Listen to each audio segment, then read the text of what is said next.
Okay, welcome back to Gary's Economics. Today, we're going to teach you how to take over your country on YouTube.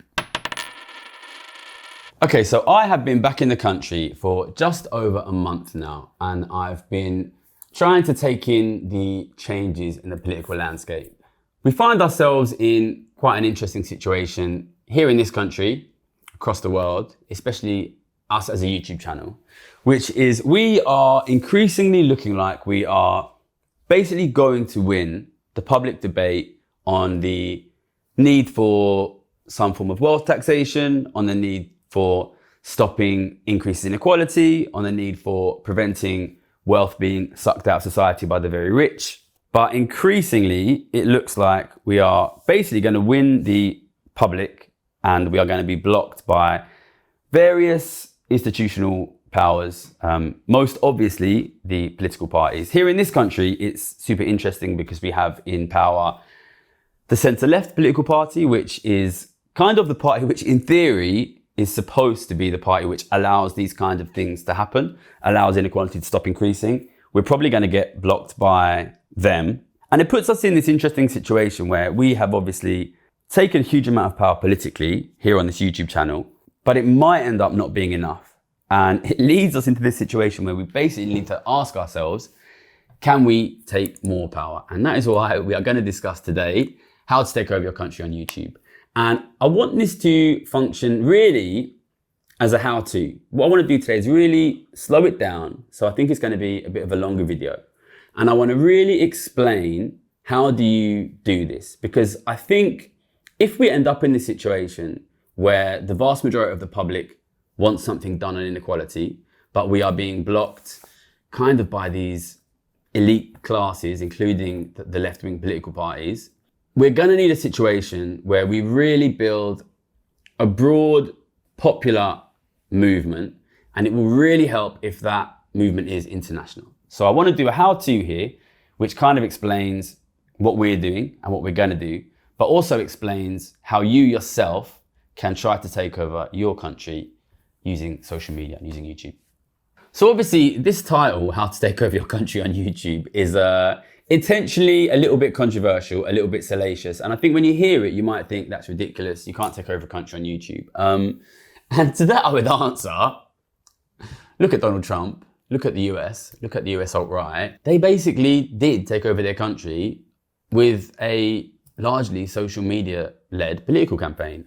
Donald Trump, as you'll be aware, does not have a history of being a politician. He was not historically part of the Republican Party. He was not a senator for years like every previous president. He was basically a celebrity and he used his celebrity power to take over the Republican Party. And especially in the most recent election, he really aggressively used social media to win the election.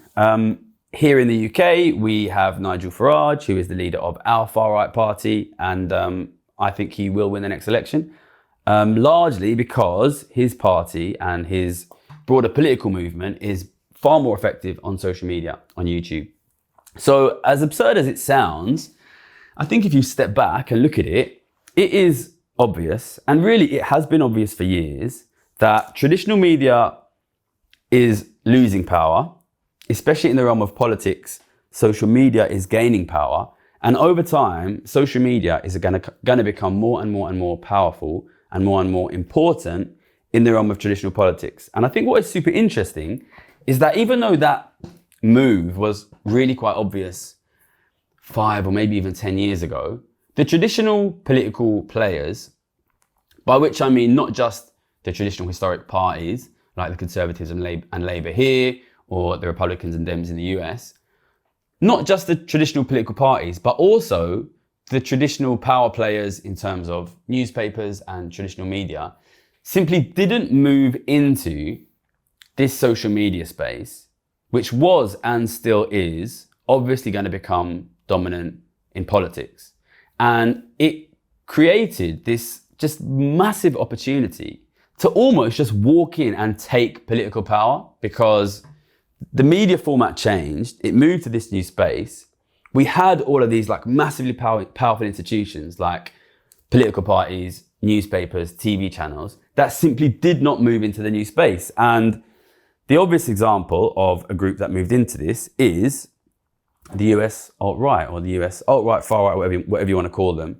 They aggressively moved in to this online space. And I think you have to give credit to them. They built a relatively successful online political space. And I've been calling the model that the US alt-right used, I've been calling it the WWF model, which is WWF, WWE is the massive US wrestling corporation.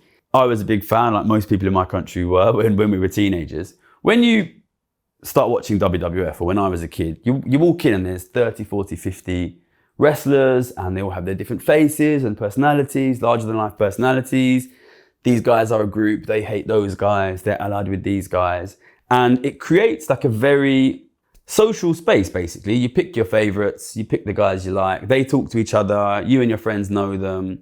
And I think that model is obviously a very successful model for politics, basically, because we live in a world where young people can't afford to go out very often, they're working really hard, life is difficult. So they want to consume their politics in a form that is very social. So this new kind of politics, which takes place on social media, and which the US alt-right has done very effectively, I think it just is a very powerful way to do politics. And I think that the group that does that successfully and does that well will basically win politics in the future. But the situation we have is there is really only one group in the world that has effectively done that, built this kind of full and social set, like a cultural space in online politics, which is the US alt-right. And because they're making their stuff in English language, that is being watched all over the world, especially by young people who are comfortable watching YouTube in English. And I think this is one of the big reasons, basically, why the far right and the alt-right have done really, really well. But you need to combine this also with the other thing, which we talk about a lot on this channel, which is living standards are falling very quickly. Yeah, this is something I talk about in every video, so anyone who's watched before will know exactly what I'm talking about. Wealth inequality is increasing very quickly. Wealth is being sucked out of governments. Wealth is being sucked out of the middle class. That is really badly affecting living standards. Western welfare states are being shut down. Ordinary people can't afford to buy homes. And that is creating this very strong sense of dissatisfaction with current politicians and with the current economic setup. So if you combine these two things, like an aggressive move towards a different kind of media that the traditional politics and traditional politicians and traditional media has not adapted to, and this aggressive and to be honest, I think justified collapse in faith in the existing economic setup, it creates this unbelievably huge opportunity to take an enormous amount of political power to basically anyone who is willing and able to fill that space. So I started to realize this in 2020, basically. And from here, I'm going to kind of explain a little bit of what we have done up till now and what my plan has been to take the amount of political power we've taken and to try and take more from now. I developed my ideas about inequality when I was a professional trader in 2011. I wasn't able to successfully quit trading till 2014. And then I spent sort of a long period of time trying to figure out, well, how do we actually do something about inequality? And I did a variety of different things. I don't come from a political background, and I didn't really know where to look. But since my work was trying to reduce inequality, I kind of looked to the political left because I think that's the space you imagine that this work could be done. I looked in the political left. You'd be surprised that there was not actually a lot of work being done on inequality there. I went back to university, I did a 2-year master's at Oxford, and eventually I decided to try and get involved in the media. And I started to get involved in the media in 2020, which was obviously when COVID started to happen. It's easy to forget now that during COVID itself, the general narrative in the news was that after COVID, we would have a really booming economy. People used to talk about the roaring 20s, which would be driven by pent-up demand. But I was convinced, because of really aggressive increases in wealth inequality during COVID, that we would have a phenomenally weak post-COVID economy. We would have a cost of living crisis. We would have an inflation crisis. We would have an inequality crisis. We would have an asset price crisis, all of which has happened, obviously. If you don't believe I made those predictions, you can go and watch the first video on this channel from June 2020. So I started making these like really negative predictions in 2020. And I was writing them in The Guardian. I wrote for a lot of newspapers in 2020. And a lot of my friends who were aware of what I was doing, especially my friends from poorer backgrounds, spoke to me about these articles, and they were like, "Oh my God, like, do you really think that's going to happen? Like, what should we do?" And loads and loads of my friends from poorer backgrounds were having these conversations with me. And what it made me realize was we were about to move into a period of really aggressive economic worsening. And this is on the back of, I think, 12 years already of economic worsening for living standards for ordinary people.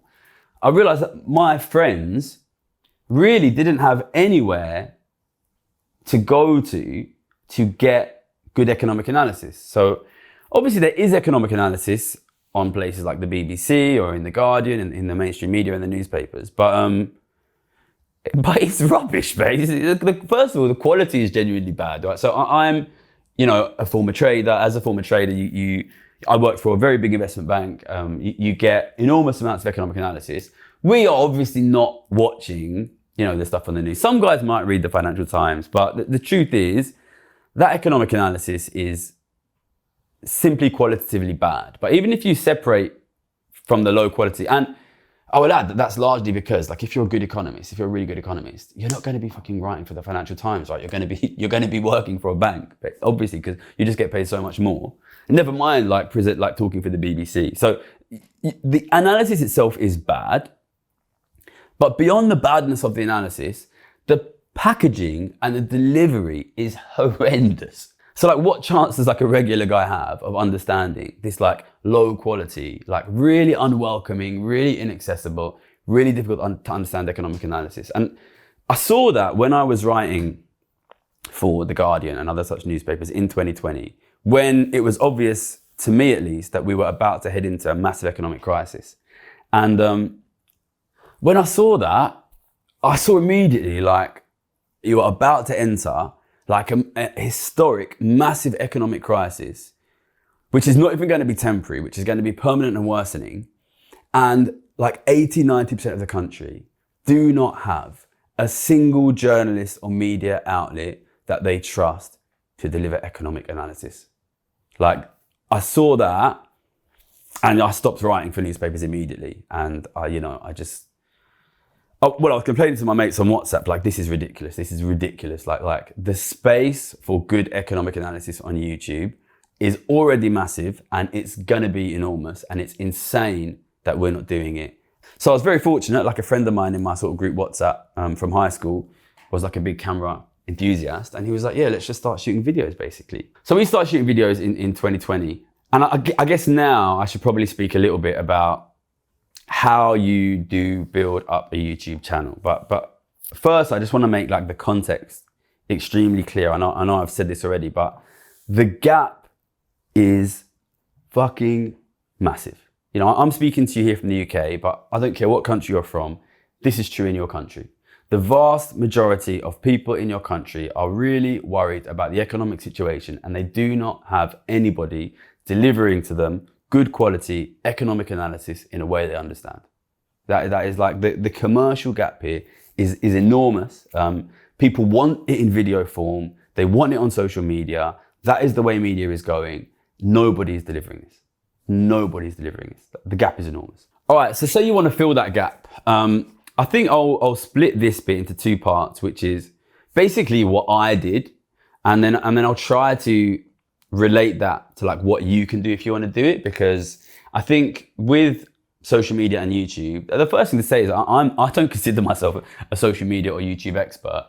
I consider myself to be like a really good economic expert, and I think I'm really good at economics. I've got a lot of evidence to justify that, and I had to develop a style of communication. But for me, from the beginning, the big picture pitch was really clear, and it's basically what I just said to you, right? Which is good quality economic analysis, which is clearly explained, easy to understand, accessible and welcoming to ordinary people. That was always my pitch. And I always wanted to focus it on this particular thing, which I understand, which I think is missing from the analysis, has been for a long time, still is to a degree, even though we are filling it, which is that wealth inequality and the aggressive growth in wealth inequality is really, really aggressively driving living standards. So I think what is interesting about what I did is, it is really like, in a lot of ways, a direct continuation of what I did when I was a trader. So if you've read my book, you'll sort of know that I made my money by catching this back in 2011, that growing inequality was going to drive the economy and was going to drive living standards. And I speak a lot in my book about how the way to make money as a trader, it's not about being right on the economy. It's about specifically recognizing when something is missing, when the majority opinion is wrong. Because if the majority opinion is wrong on a thing, then it means financial market prices will be wrong, which means you can make money in financial markets. So that's how I made my money as a trader. And I basically wanted to do the same thing as a YouTuber, which is just point out this one thing, which is people don't recognize that growing wealth inequality is really driving the economy. And that is going to mean that their predictions are wrong. And then that's going to give us like a really good opportunity to continually make correct predictions in advance. And if you watch the first video on this channel, which we will put in the description, you'll see it's like really predictions focused. Like I come out and I say, there's going to be a cost of living crisis, there's going to be an inflation crisis, house prices will go up, stock prices will go up, gold prices will go up, inequality will grow up, government debt will go up, there'll probably be austerity. And all of these predictions were predictions which were super not consensus at the time. So when I approached the YouTube, it was really an extension of what I did as a trader, which was, as a trader, I considered my job to be understanding the consensus understanding of the economy and isolating specifically what important things were missing. So the big picture mistake that economists have made for 20, 30 years now is simply not looking at the wealth distribution. Really, all you need to do is really look at the wealth distribution and you'll be like, oh my God, this is like changing like really, really, really dramatically. But at the beginning of COVID, there was this to be honest, it was really amazing what happened at the beginning of COVID. Like you had this situation now where the UK government has given out, total UK government deficit since the beginning of COVID is £1 trillion, £20,000 per person. The US number last time I checked was $13 trillion, $13 trillion, like unbelievably huge, which is something like $50,000 per US taxpayer. So we knew these huge amounts of money were going to be given out. We should have known that was going to massively affect the distribution, and we should have known that was going to massively affect living standards, and nobody was talking about it. So it was just a massive opportunity to highlight something in the common understanding and the common portrayal that was massively wrong. And I knew if we could get ahead of it, we could make the videos way in advance, correctly predict everything that would happen. It would be it's gold for us. Like at the time, obviously it was the first video on the channel. We didn't have any followers. I can continue pointing back continuously to that June 2020 video and say, look, we knew it in advance and nobody else knew it. So this obviously was my strategy to building a social media channel, which was to basically take the thing I'm an expert on and my pre-existing expertise, which was the economy, from a trading perspective, pointing out what's wrong, and just explain that thing again and again, really, really clearly and really understandably and accessibly on YouTube. And if you go and look through the early videos, you'll see there's a lot of me fucking around in my friend's back garden and us walking around the canals. And you'll see us basically developing a style and me developing my communication style. For about a year and a half, we sort of fucked around trying to figure out how to do videos. The channel started in June 2020. Jan 2022, I was away for a couple of months in Colombia, and then I came back and I decided to get really serious about it. That's when we started doing weekly videos. I really increased the amount of energy I put into the videos. We started to make, I think, really good videos beginning of 2022. My approach was always, there's no point trying to bring an audience until you've got 20, 25 good videos, because you have one really good video, you bring an audience, there's nothing for them to watch. So I started in Jan 2022, that's when we started to make really good videos. And in the middle of that year is when I got called up by a literary agent for the first time. And then we were in a situation where we were making really good videos. I felt we were ready to bring the audience, but the audience wasn't there yet.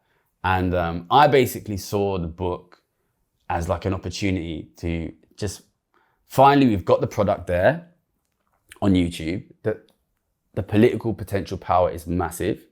Really, I saw the book as an opportunity to basically get a free massive PR campaign for the YouTube. And I thought that if the YouTube is ready and I can write like a really fucking good book, I can get a really good book deal from a big publisher, they will have to give us massive publicity campaigns.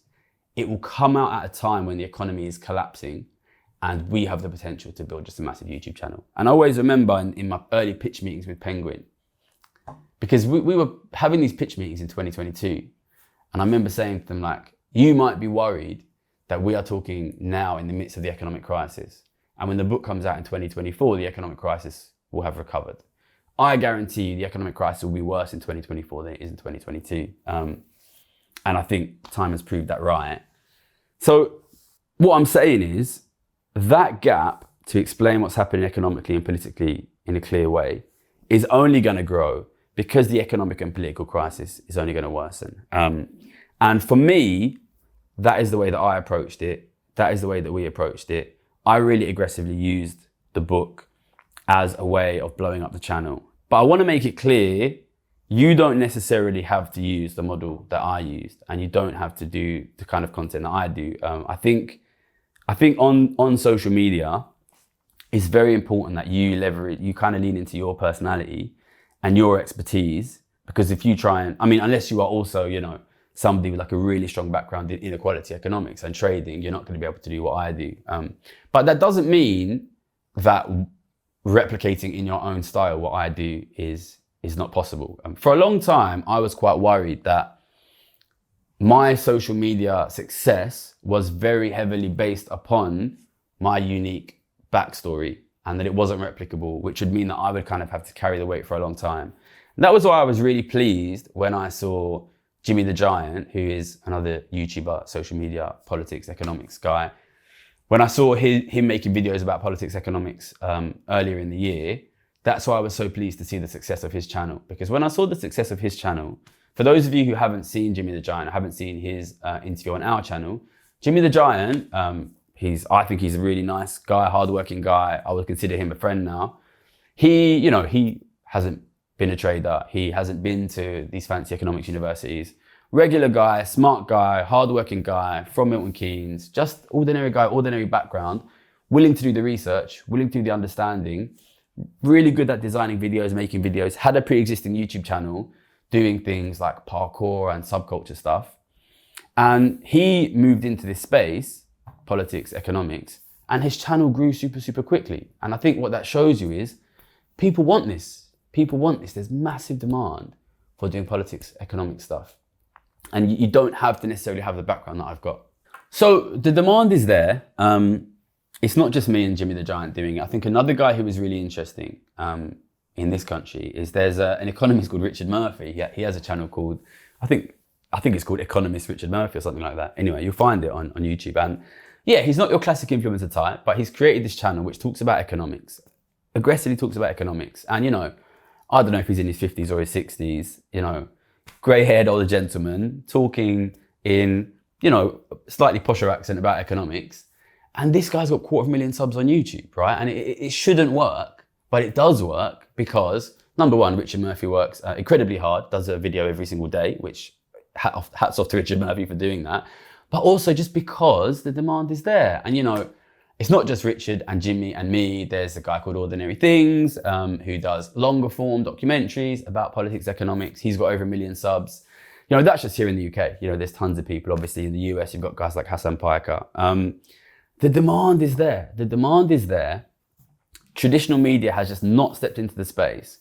And then you have just ordinary people like Jimmy, like it's a guy called Josh runs Ordinary Things, or like me, making videos in our kitchens and getting more views than fucking Question Time, getting more views than Sky News, getting more views than BBC News, because the economy is collapsing. People want the media in a new form, and the traditional powerful media and political institutions are simply not filling the space. So the opportunity there is absolutely, absolutely massive. And I would love to see more guys making videos, running into the space, creating video content. Have to be realistic. It's hard work. If you are successful, you will lose your privacy. You won't make fuck all money early on. You can make money from it. So we have never put in video advertisements. We're not I'm not trying to sell you Huel in these videos. I didn't get paid to say that. if you put adverts in the videos, you can make it work. And if you see these guys, I am independently financially secure without this, so I'm able to do it without advertisements.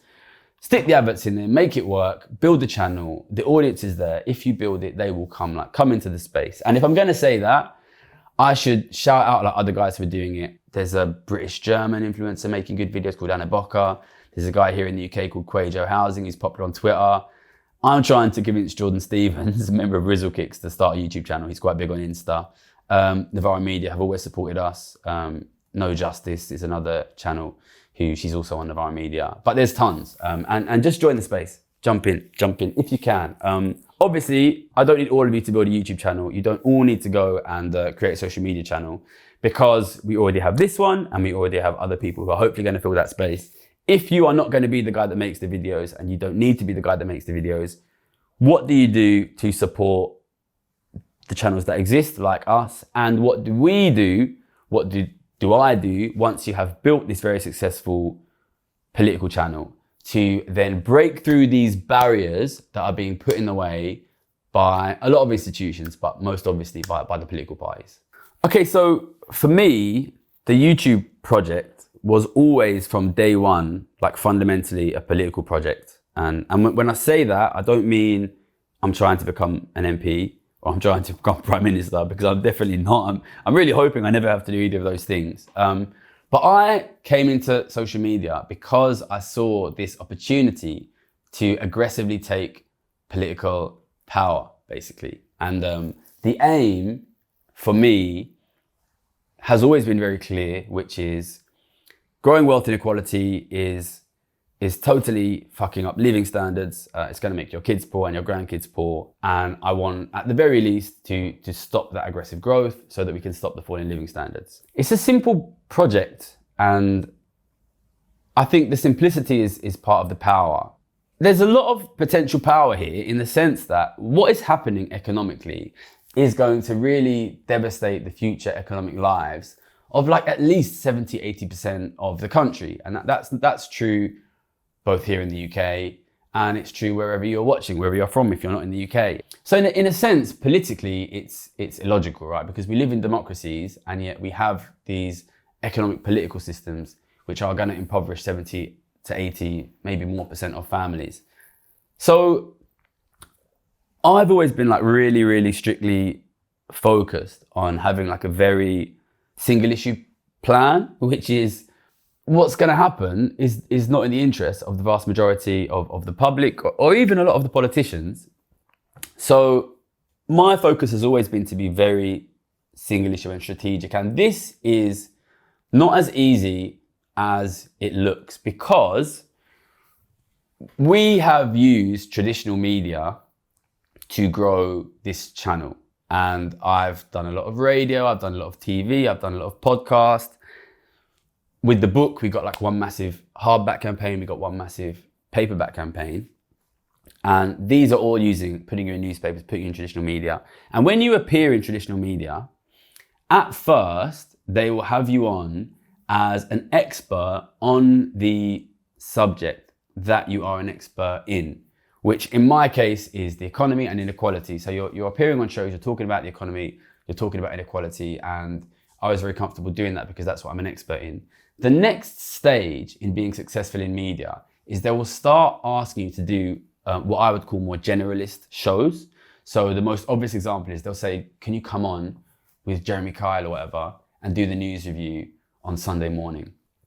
And you go on, and the way it works is you need to go on at like 8 in the morning. So they send you at like 7 in the morning or 6:30 in the morning an email with like, we're going to cover these 10 topics.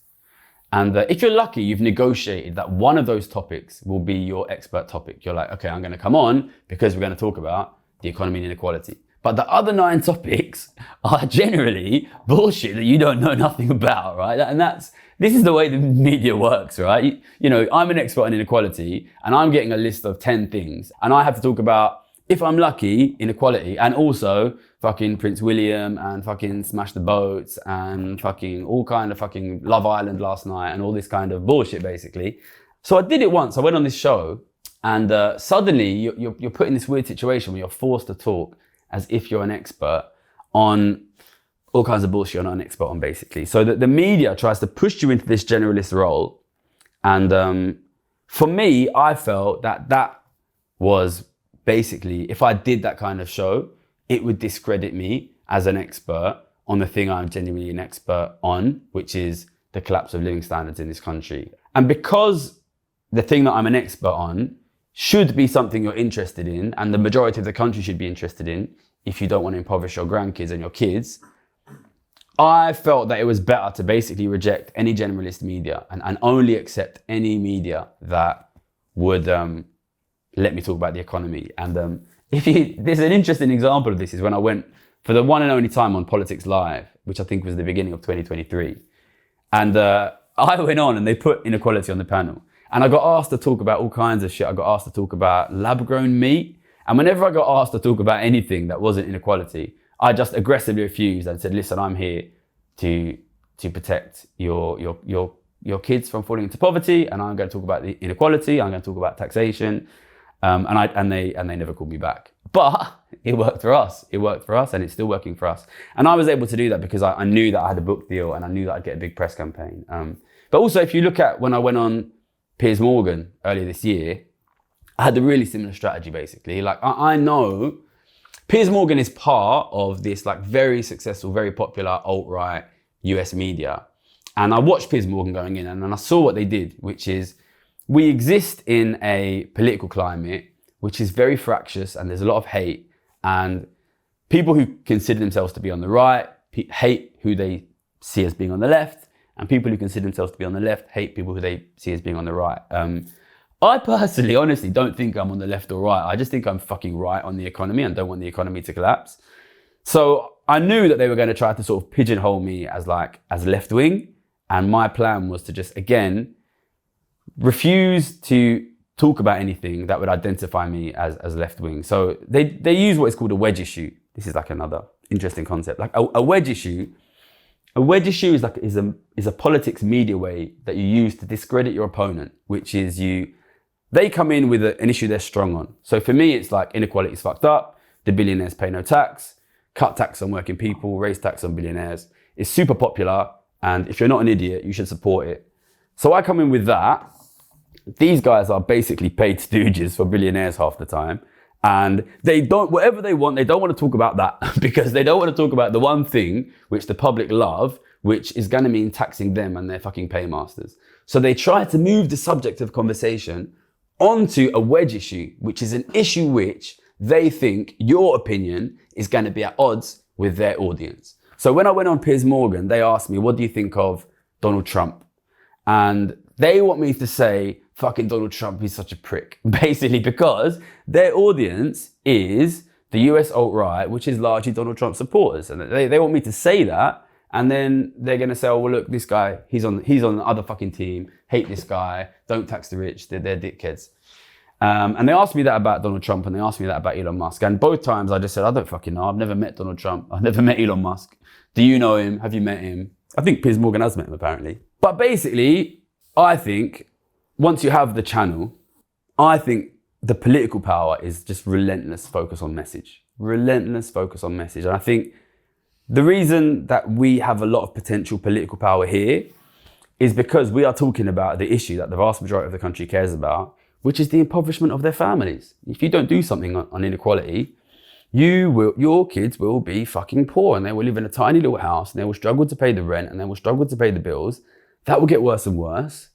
Healthcare system will collapse, education system will collapse. So for me, I think the political power is like relentless focus on message. So if you are worried about the growth in inequality and you are not looking to start your own social media channel, which you absolutely 100% don't want to do, the key thing that I want you to do is to be an amplifier of this very simple message, which is if you don't deal with growing inequality of wealth, this is not about doctors and lawyers, this is about people who hoard huge amounts of assets. If you don't deal with that asset hoarding, their wealth share will grow and grow and grow.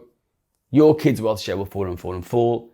Government wealth share has already collapsed. And what that means is no houses for your kids, no NHS, No healthcare system, no education system, no local services, the fucking police, everything. That's what you lose. You lose your house, you lose your ability to pay the bills. That's what it is. Simple message. I want you to really, for me, from the very beginning, the big thing I want to do is to build that bridge of understanding, connecting. The reason your living standards are falling is because of growing wealth inequality. Their share of the pie is growing and growing and growing and growing, and your share of the pie is shrinking and shrinking and shrinking and shrinking. Unless you do something about their aggressive, rapid growth in wealth of the super rich, your kids will live in poverty. Simple message, simple message. So I think that simplicity of message is super powerful. I think we are winning the public here on that. We are in this situation now where we're largely being blocked by kind of elite institutions, and I'm going to speak about that next. But what I need, the only reason that we are as close as we are to getting this, and I think we're unbelievably closer than we were a couple of years ago, is because of the strength and the power of that simple message, and because of the amplification we get through ordinary people. So it's unbelievably important you keep amplifying this message amongst your friends, amongst your family.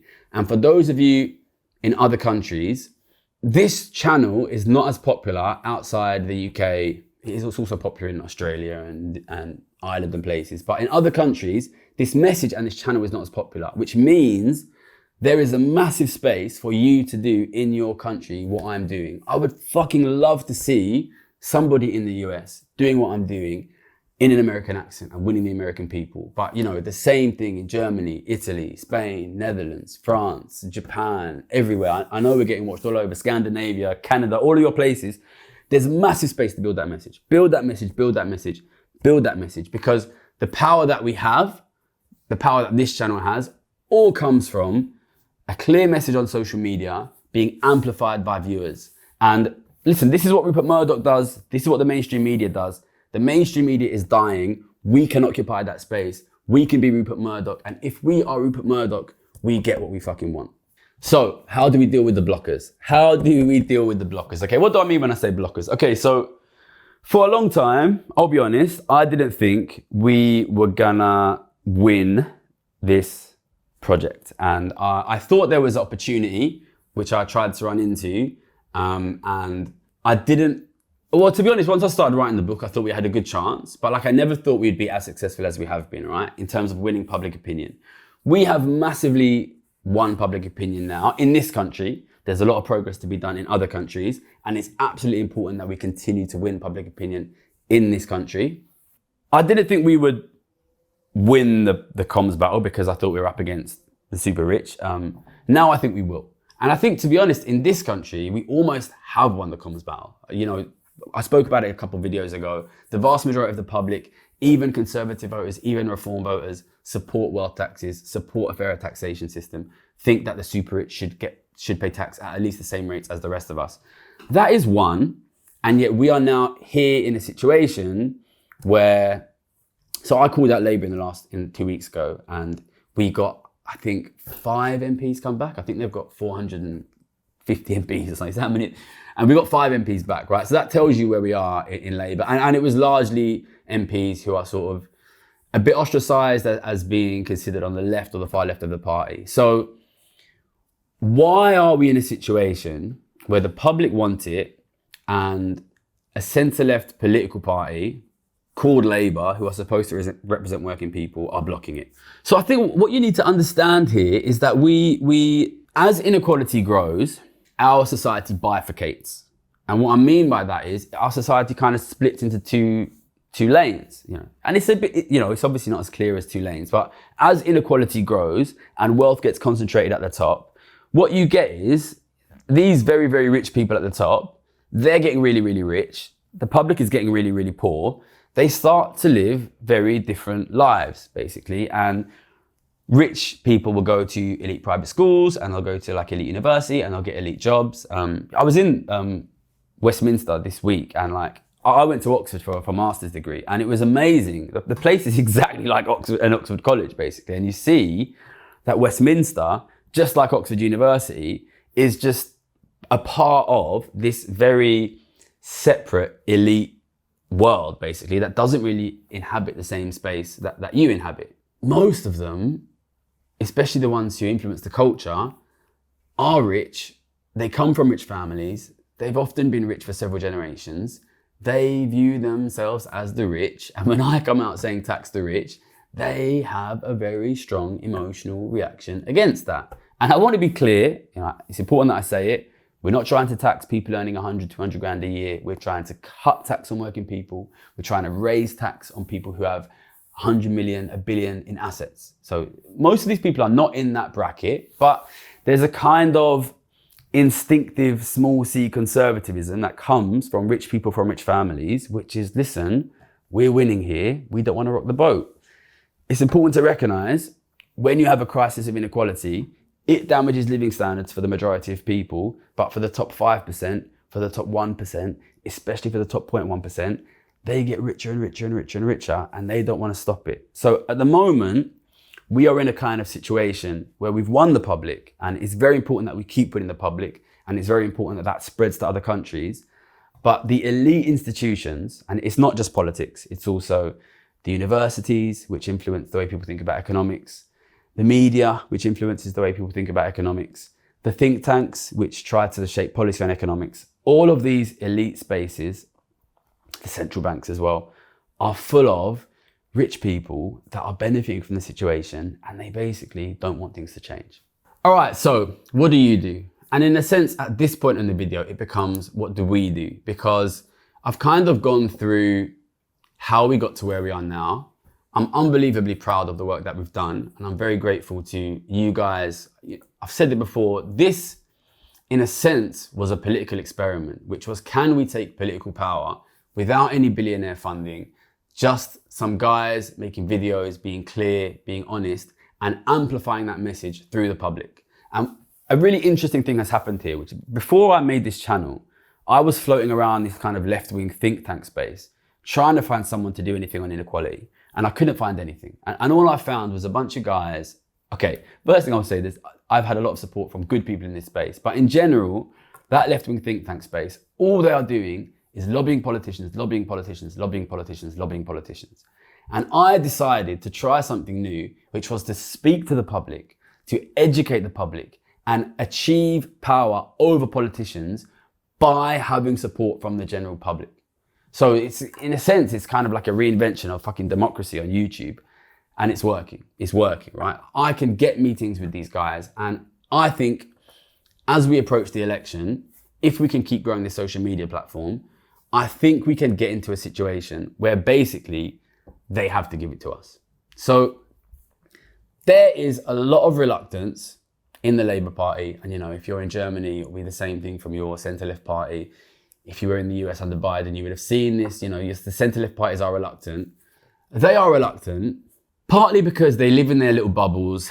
They just don't like the idea of tax the rich. Their funders don't like it. A lot of their friends and their colleagues are rich. They don't like it. They don't want to give it to us. I think with enough public support, we can force it. Some people might say I'm naive on that. But the strength that we have is, this analysis of the economy is correct. And if we don't get what we want, which is movement on the taxation of wealth, movement on inequality, living standards will keep falling. So these political parties will fail unless they work with us. And the public discontent will grow and grow and grow and grow and grow. And this political space, especially online, which is people hate the mainstream political parties, they want something different, will only grow. And I think there's an enormous amount of space for us to grow into. So the plan for me at the moment is, I've always said I view what we do strategically as two separate fights, which is one, the fight for winning comms, which means we need to win the public. We need public support. If we don't have public support, we don't get anything. And second is implementation. And implementation is a lot more tricky. Implementation means making sure these fucking taxes are really well designed, making sure we have enough connections within the political parties that we can get these policies through. And it means getting some support from this kind of elite posh boys club, which is academics and think tank, because unfortunately, I don't think we get it without them. And I've always said I focus on the comms battle because you don't get to fight the implementation battle until you win the comms battle. Now, as we win the comms battle, I'm starting to move towards that implementation battle. And in the last few weeks, I cannot explain to you how many meetings I've had with think tanks and with politicians and with academics and with people in the media and with other influencers to try to make sure that as we come into that next election, I have everything ready to hold the politicians' feet to the fire. I'm also speaking to other political parties. Basically, this is the way that it works. If my YouTube and social media presence is big enough as we come into that election, then I can demand and I can get meetings with those Labour MPs. It's as simple as that. And the only reason I can get those meetings is because you guys keep watching and sharing the videos. It's as simple as that. But as we get closer to actually winning the fight, I need to also make sure that we have the tax policy firmly in place, which means I need to be talking to economists behind the scenes, making sure that it's properly well designed, that we have some connections in the political parties, because if we don't have anything, I don't think we're going to get it. But basically, I'm in quite a difficult position because all my power comes from the popularity and the quality of these videos. But I do now need to start talking to lots of different groups of people, politicians in this country, politicians in other countries, influencers, people to really make sure this tax policy is designed. And I need to do all of those meetings whilst also making these videos fucking good. So that's what I'm going to be doing. It would really, really help if we had more influencers in more countries doing this work.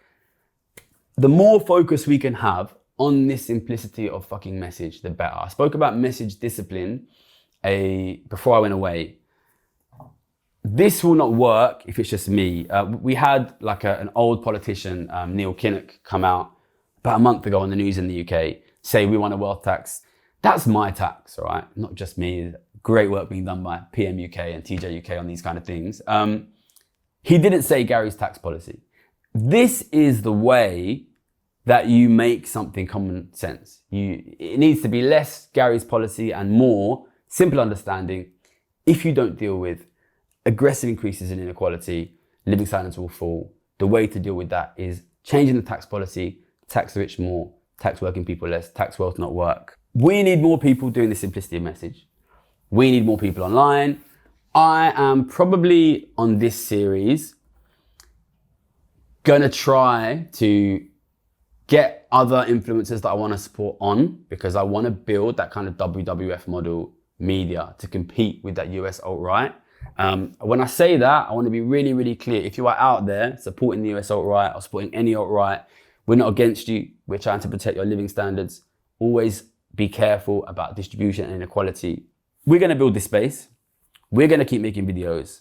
Unfortunately, this season, my energy is going to have to shift a little bit towards building stuff behind the scenes, which is going to mean I have less focus on the videos. You guys need to keep watching. You need to keep watching. I'm going to do my best to do both of these things at the same time. Keep watching. Watch other channels as well.